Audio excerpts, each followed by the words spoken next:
Hello, Rebecca. You made a statement about sometimes there's overlap and conflict between the Bible and psychology. Oddly enough, I both agree and disagree with this, and this is why.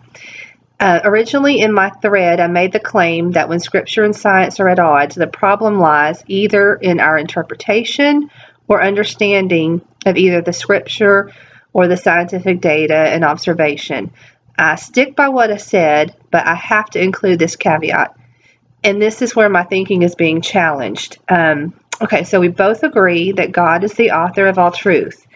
He's given us both specific revelation, which is His Word, and general revelation, and that is all of creation, and that's truth.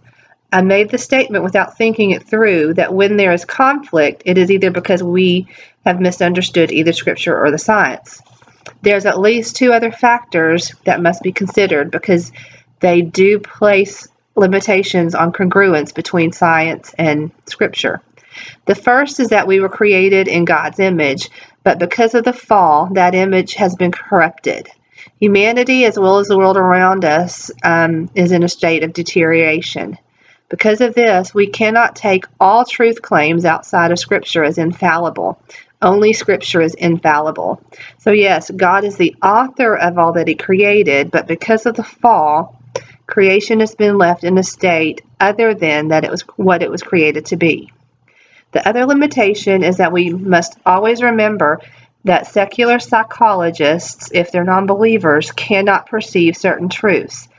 And 1 Corinthians 2:12-14 says this, "Now we have received not the spirit of the world, but the Spirit who is from God, so that we may know the things freely given to us by God, which things we also speak, not in words taught by human wisdom, but in those taught by the Spirit, combining spiritual thoughts with spiritual words. But a natural man does not accept the things of the Spirit of God, for they are foolishness to him, and he cannot understand them, because they are spiritually appraised." So either of these two factors, they limit the original idea of mine that if God is the author of all the truth, then conflict is due to misunderstanding of either the Scripture or science. So when I was making preparations for this discussion to disagree, I swung back around to agreeing, and this really brought me to a place where my thoughts were challenged to think deeper.